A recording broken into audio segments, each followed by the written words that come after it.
सुप्रभात मित्रों। पिछले व्याख्यान में हम 1935 भारत शासन अधिनियम की चर्चा कर रहे थे और उसमें हमने अंत तक पढ़ लिया था कि सबसे बड़ा अब तक का बनाया गया भारतीयों के लिए अधिनियम था और इसके लगभग 60% प्रोविजंस है एज इट इज वर्तमान भारतीय संविधान में शामिल किए गए थे। और इस अधिनियम के बारे में हमारे जो राजनीतिज्ञ हुए, विद्वान हुए, पंडित जवाहरलाल नेहरू ने, जो भारत के प्रथम पीएम बने, उन्होंने कहा कि ये अधिनियम है जो दासता का अधिकार पत्र है। दासता का अधिकार पत्र का इसके बारे में हमने चर्चा की। दूसरा कहा कि इंजन रहित गाड़ी है जिसमें अनेक ब्रेक लगे हुए हैं, इस पर हमने चर्चा की। एक नेता हुए मुस्लिम लीग के मिस्टर जिन्ना ने कहा कि बिल्कुल सड़ा गला और अस्वीकृत करने योग्य अधिनियम है। यहां तक हमने चर्चा की थी। एक अंग्रेज हुए एबी कीथ ने कहा कि इस अधिनियम, एबी कीथ ने अपनी पुस्तक कॉन्स्टिट्यूशनल हिस्ट्री ऑफ इंडिया में ये लिखा कि इस अधिनियम से भारतीयों ने अनुभव किया कि हमें सब कुछ मिल गया और इंग्लैंड वासियों ने ये महसूस किया कि हमने कुछ भी नहीं खोया। इस प्रकार 1935 भारत शासन अधिनियम के कुछ कथन थे।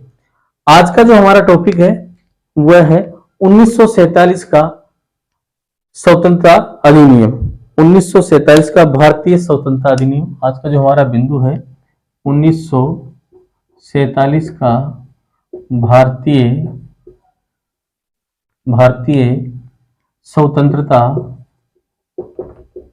भारतीय स्वतंत्रता अधिनियम। 1947 का भारतीय स्वतंत्रता अधिनियम के बारे में हम चर्चा कर रहे हैं आज। 1947 भारतीय स्वतंत्रता अधिनियम। 1939 से 1945 सेकेंड वर्ल्ड वॉर हुआ।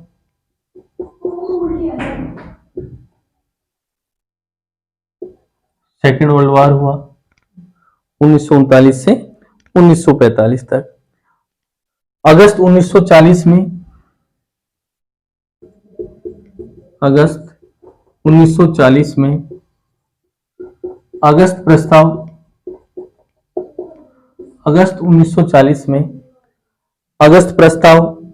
रखा गया। इस अगस्त प्रस्ताव में 1940 में अगस्त प्रस्ताव रखा गया। इस अगस्त प्रस्ताव में पहली बार भारतीयों के लिए संविधान, पहली बार भारतीयों के लिए संविधान सभा के नाम के गठन का प्रस्ताव रखा। संविधान सभा के नाम का गठन का प्रस्ताव रखा। 1947 भारतीय स्वतंत्रता अधिनियम पढ़ रहे हैं हम देखते हैं कि 1939 से 1945 सेकेंड वर्ल्ड वॉर चला।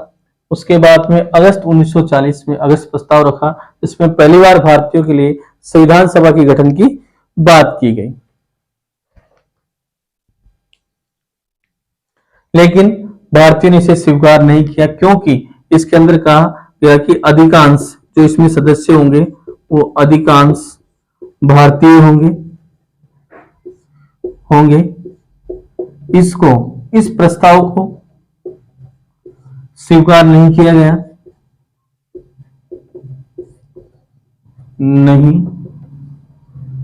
गया। इस प्रस्ताव को अस्वीकार कर दिया गया। इस प्रस्ताव को स्वीकार नहीं किया गया। 1940 में जो अगस्त प्रस्ताव रखा उसमें कहा गया कि जो अधिकांश इसके जो सदस्य होंगे वो भारतीय होंगे, तो इसको स्वीकार नहीं किया गया। आगे देखो, अगस्त प्रस्ताव के बाद में मार्च 1942 में क्रिप्स प्रस्ताव, मार्च 1942 में क्रिप्स प्रस्ताव रखा गया।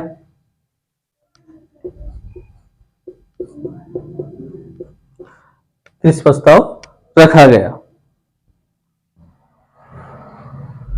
जो सर स्टेफोर्ड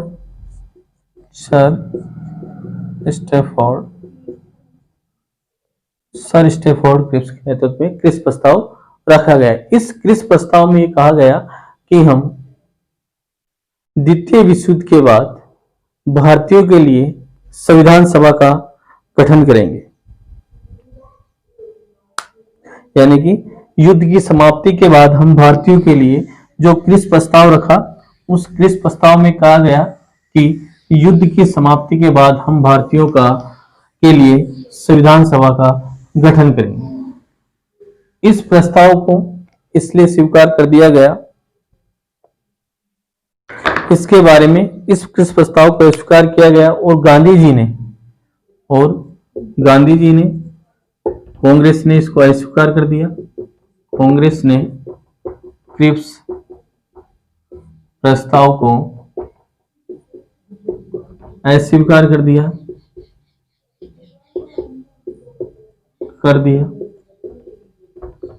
गांधी जी ने इस क्रिस प्रस्ताव के लिए पोस्ट डेटेड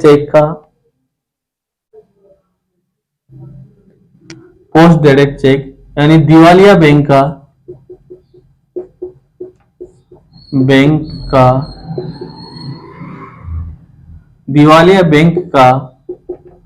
पूर्व तिथि का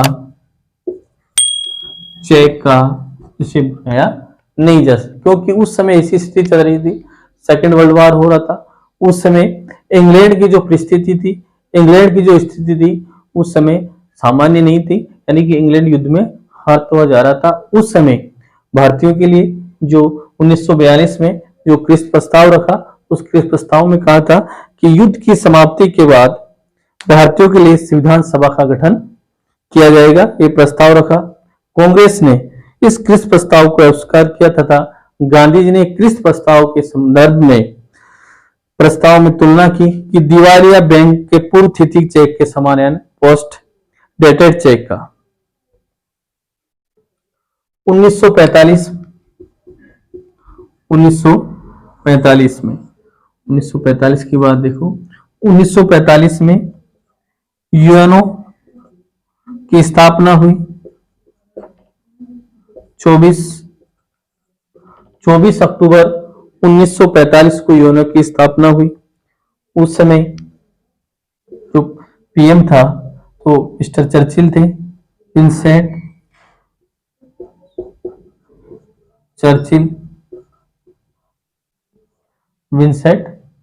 चर्चिल थे। और इंग्लैंड में चुनाव हुई।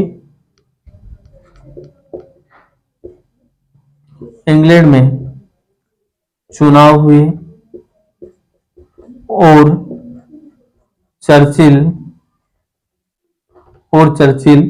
चुनाव हार गया और क्लीमेंस एटली प्रधानमंत्री बने। चर्चिल है जो चुनाव हार गया और क्लीमेंस एटली ने पीएम बन गए साहब। विंस्टन चर्चिल की जगह कौन बने पीएम? एटली बन गए साहब, क्लीमेंस एटली बने। तो मार्च 1946 में कैबिनेट मिशन भारत आया। मार्च 1946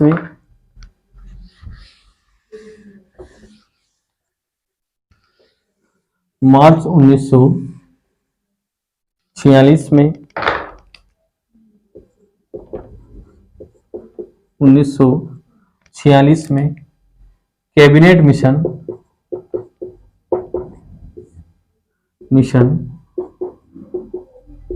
भारत आया।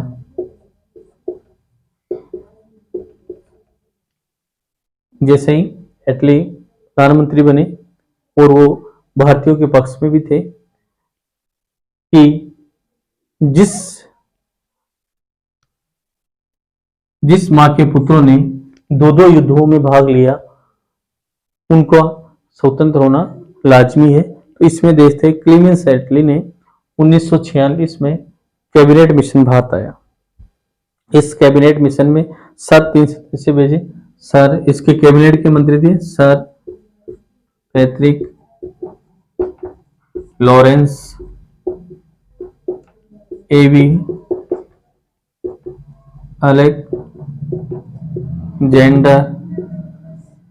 Alexander, sir Patrick Lawrence, sir Stafford Cripps, जो पहले क्रिप्स प्रस्ताव में था।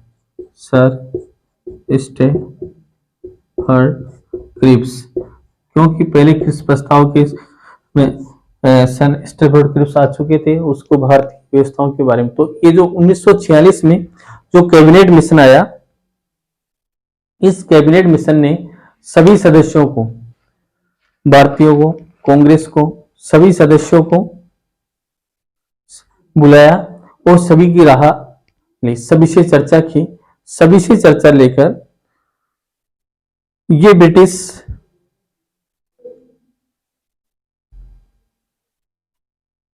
सभी से चर्चा की, सभी से राय मशवरा किया और उसके बाद में उनकी मंशा नहीं थी, कैबिनेट मिशन भारत आया था, उनके भारत विभाजन जैसी उनके दिमाग में कोई बात नहीं थी। उन्होंने स्थितियों को देखा, स्थिति परिस्थिति सब लोगों से चर्चा की। उन्होंने पाया कि लोगों की अलग अलग क्या मांग है, क्या राय है, उसको ध्यान में रखते हुए सभी, जैसे डॉक्टर अंबेडकर, गांधी, जिन्ना, सभी को बुलाया और सभी ने अपनी अपनी बात रखी, अपना अपना व्यवस्था बताई। अब हम बात कर रहे हैं 1947 के भारत शासन अधिनियम की। हम देखते हैं कि अब इस अधिनियम की, ये पहले हमने पृष्ठभूमि देखी, 1947 भारत शासन अधिनियम की जो विशेषताएं हैं, इसकी क्या विशेषताएं हैं इस अधिनियम की, उसके बारे में हम चर्चा करते हैं। 1947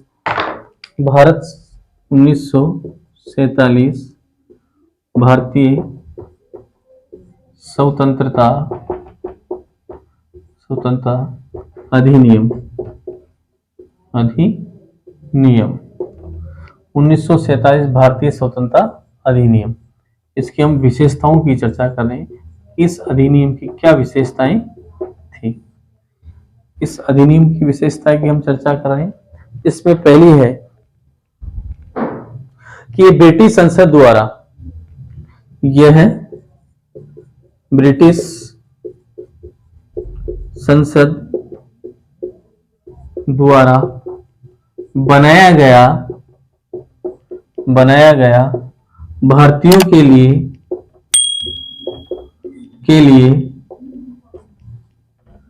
ब्रिटिश संसद द्वारा बनाया गया भारतीयों के लिए अंतिम अधिनियम था। यानी भारतीयों के लिए बनाया गया ब्रिटिश संसद द्वारा 1947 का अधिनियम अंतिम अधिनियम था।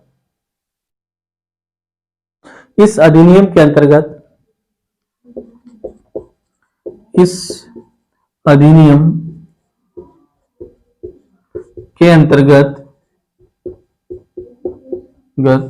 स्वतंत्रता का उल्लेख था।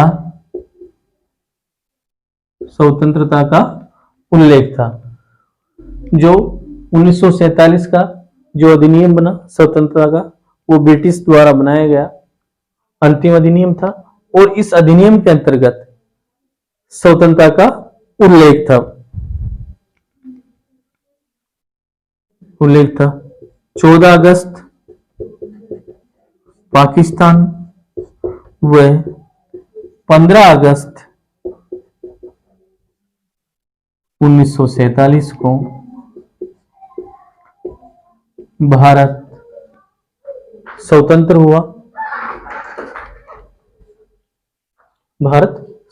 हुआ और भारत ने अपना स्वतंत्रता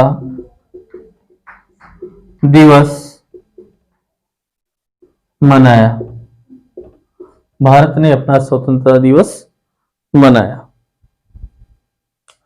इस अधिनियम द्वारा ही भारत का विभाजन हुआ।